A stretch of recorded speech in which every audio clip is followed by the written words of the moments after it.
Welcome to One Bad Podcast. Here's your hosts, KD and Shaner. So, KD, we got to finally talk about the big number one, Raging Bull. Like I kind of alluded to in the last episode, we hit this high, and it was like race. You get to that finish, and afterwards, it was like I know personally, like exhaustion was setting in. We had a couple of weird circumstances because we changed our booking agent because we had a number one hit. Cautionary tale, kids. We had a number one hit, bigger than we'd ever been. Our crowd was awesome, and our agent just completely fucked us, booked us the worst tour we'd ever had, put no time into it. There was just, and you hear this, I'm sure you were talking about the hip documentary that I have to check out. But like, I know they have similar stories of just like a lot of things happen behind the scenes as to why like things didn't get bigger after that. We had issues with our label. We were having issues with our booking agent. And just, I think general exhaustion, especially coming through that last recording process, just hit us. I know it hit me like a ton of bricks. How did you feel after that? Yeah. I felt like you said earlier, just exhausted, and just the sense that, again, we talked about how we got to Bull and got Bull to number one, and it felt great because I felt like we did it. Like we did most of the heavy lifting, and I give credit to my team, our team all the time where it's due, but like I felt like we did so much, like we were doing so much of the heavy lifting, So to your point, like our agent at the time, I think he had bragged that he had booked the entire tour that coming off of the number one, he booked it all in about 20 minutes or something, he said, right? Wasn't that so? Yeah, because it got leaked back to us when he was drinking with this guy, and he's like, just so you know, your agent, he's doing some shady shit. So that was nice for us to hear. Well, and not even shady. Yeah, not even shady. Just like not putting the effort in, right? Like if a band hits number one for the first time, that's when your team should really take that and just throw gas on the fire, right? And instead they just like let the fire burn out. But yeah, I felt exhausted. And we'd been told like, yeah. Well, I was gonna say we'd been told to that point. Like this is one thing that like. Looking back, you couldn't know this until this point, but we've been told like, well, once you guys go top five, we can do this for you. Once you get that number one, we can do this for you. And it was, it wasn't ego that drove us to get that number one. It was like, we wanted it, but we'd also been told by a lot of people, like, if you can get these milestones, we can really help you out. And every step of the way, it was like, okay, like now it's time for you to do your part. Where is it? Like, I remember we go number one and our label rep emailed us like 3 days later, like, hey, congrats, guys. Yeah, exactly. Well, and like, okay, well, where's all the shit that you were promising and talking about, right? Well, and there's this ugly secret in the music biz that those that on the industry side, like the professionals, they like to keep the artists, under their control, essentially, right? Like I think it told you the mushroom analogy, right? It's like treat them like mushrooms, keep them in the dark, and feed them shit, right? Like. And like any and I see this happen obviously, on the lawyer side. It's like if like a lot of people in the industry, if artists question their agent or their manager or the label, they're sort of told, whoa, hey, we're the experts here. Just go be an artist and don't get too big for your britches, sort of thing, right? And I hate seeing that because then obviously I wear the other hat as a lawyer where people just talk down about the artist or just underestimate their intelligence and their abilities, right? So. In terms of the professional side of things, right? So it was this weird dynamic where it's like, hey, we got our team, a number one. What can you do? And they're like, whoa, let's hold your horses there. Like it's gonna be business as usual, and nothing really changed, right? And that was kind of the frustrating thing. I thought maybe we'd get a U.S. deal or maybe a U.S. tour or get us opening for, like the Pearl Jams or the Foo Fighters of the world, which of course nothing like that was going to happen, unfortunately, but. It could have, right? Yeah. If we had the right team, and again, not saying we could have been or should have been way bigger or something. It's just that sense of frustration, which tied with the exhaustion, just I think took us to almost a breaking point, And then around that time, Granny left, and that was a huge blow. And it was we were all supportive of him. Like everyone was like, "Do your thing," and it was all good. Yeah. It just was sad to lose him. It was like it had been the four of us for a decade, and he was just like, I think he saw too how much how exhausting it is, and that wasn't going to end anytime soon, right? So, and also Yeah. the more success you get, the more you have to leave the people you love, which, all of us found incredibly difficult. So I think he was like, I'm gonna go become a teacher, and it was all the power to him, But it was hard at that point. It's like I remember I got the call from Granny, and I was like, oh my god, like I never thought of the band without him, And that's, probably Yeah. perhaps the best compliment to anyone. It's like I never envisioned the band without him, and then once he left, it's like, okay, now we got the three of us as sort of the OGs. But yeah, I think it was like all of a sudden we're just on sort of not shaky ground, but just like you said, we're the boxer analogy that it was just out of energy. I think that's a great analogy because that's how I felt too.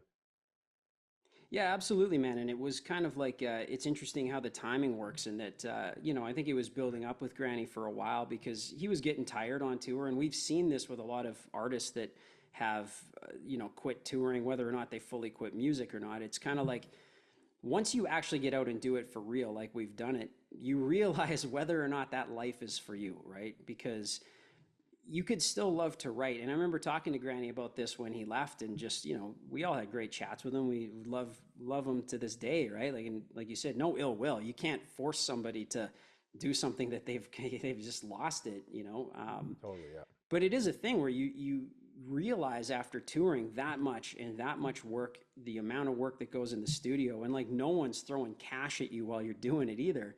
Um, you either love it and that's going to be your thing, or you just realize, yeah, it's not really my thing anymore, I think that hit him.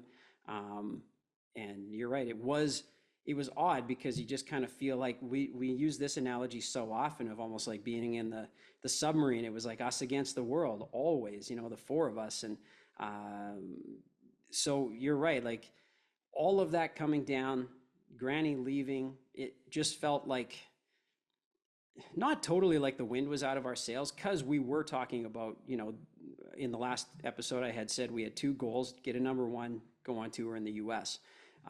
So we went and did a really shitty like 4 shows in the US. I think we may have touched on this in a previous episode. Our agent's like, like I can get you shows down there, but and we just thought, well, we got to start somewhere. And it was back to, it was like, man, it felt like back to square one. We played 4 shows. We were in like somewhere in Michigan, and we, Ohio.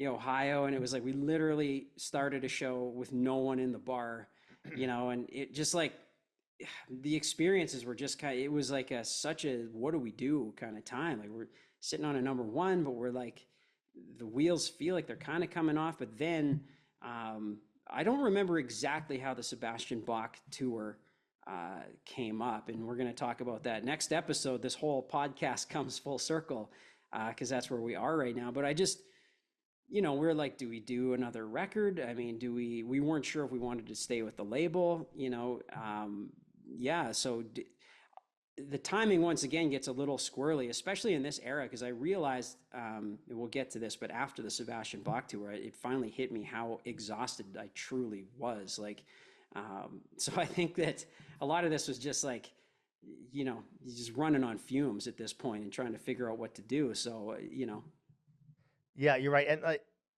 and to that point, to the exhaustion point, I mean, we've kind of blasted through the last whatever how many episodes, and from the Red album to now. But just to step back for a second, you're right. Like for the listeners, like that period of time from the Red album, or I guess when Scarecrow's first hit, which is a big defining moment for us, yeah, to Raging Bull hitting number one, like that era. That I'd say that's the the busy time, the golden era of OBS to some extent, right? Yep. Golden also means crazy fucking busy.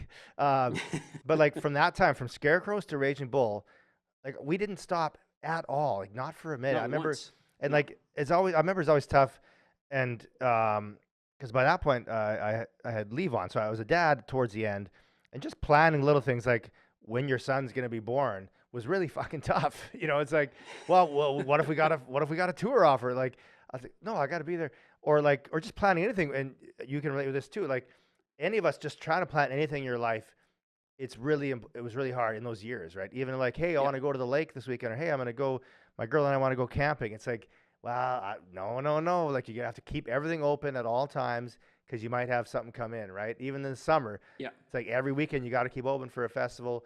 And then in the fall, blah, blah, Christmas, okay, you got a bit of time off for Christmas, maybe like 5 days, but we're going right back at it after. It was always just like, I think for your average listener would never have to understand that, right? Because you can just, if you say, I want to book a week-long vacation in Mexico, I just clear it with work and then I just do it. You don't have to answer to sort of something else. And that's what being in a Yeah. band is about. And I think that for OBS, especially in those years, it was just like that cycle was just nonstop. And thankfully, again, we talked about earlier, none of us got into like sort of the vicious cycle of like drugs and alcohol. But you see why a lot of musicians do, because it's just nonstop from touring to the studio, back to touring, back to the studio, and you're it's just a grind, right? And there's no Yeah. off button. Um, and yeah, anyway, so like I want to just bring it like from Scarecrows to Bull. It was just like it was sort of like this haze, you know. And now when we look back Yeah. at it, we're like, it's hard for you and I to figure out what happened when, because it was all just is 1 year in some ways, right? And all of a sudden we pull our heads back Yeah. and it feels like we've aged a decade, but it's only been what is that 4 years or something. It was just a crazy Well, time. totally. Yeah, and it's funny because you're right. You don't when you're in it, you really do feel like you're in a submarine. You're just like you're down. You're in there. You're just like you're going. There's nothing outside of the band or like the next tour, the next song, the next single, the next. Just nonstop. And you're right. Like there's absolutely when you look back on it, you're like, well, of course I was a absolute wreck after that. And I remember having to cancel the first show I've ever canceled because I got super sick in Right. Ontario. Like, Ontario. yeah, and I think like that stuff had never happened before, and I think these things were starting to happen that were just like, man, your mind, your body, everything is wearing down, wearing out, and it's not up to fans to really give a shit about why their favorite bands take hiatuses, but you always hear that from people like, oh, I can't, how come these guys haven't toured in so long? It's like, well, they might need a break. Well, that's a great point. And that's like I often think of this, and maybe I don't know if your average listener does, but it's like anytime I see a band coming through town, or they announce their tour dates, right? I always look at just to see how crazy the traveling is, right? Because Yeah. like if you're the Foo Fighters, it's not that hard, right? Everyone's got their own bus, they got their own jets. I mean, or at least they're flying first class. They get their own massage therapist, their own cooks. Like it's not fucking hard if you're at that level. I mean, even if you're on a bus, it gets a lot easier. But we never got to that level, so it's like Yeah. all those crazy drives, just burning the candle at both ends. I think that it took its toll on us, and of course it would. It was only like a span of 4 years, and I felt like we crammed in a decade into those 4 years, Yeah. and that took us to, I think, the end of this episode. But like OBS was effing exhausted, and a lot of bands could have broken. I think a lot of bands would have broken up, to be honest. And I'm grateful we didn't. So we're still Yeah, here today. likewise, man.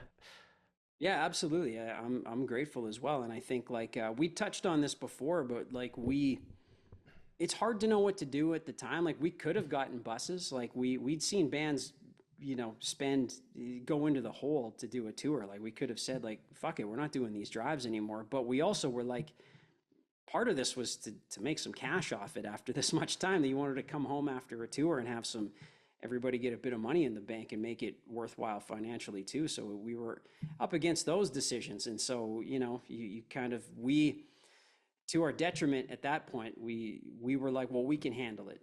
Like our longest drive was 70 hours straight in the winter with no heat. Well, and you're right, but you're making a great point, and we'll wrap it here. But like we had Yeah. to pay the bills, right? This is the not sexy part of a band documentary. It's like we could have taken buses and lost money, but all of us had to pay the bills, right? Like we're all living Yep. either Vancouver, Calgary, Saskatoon, whatever.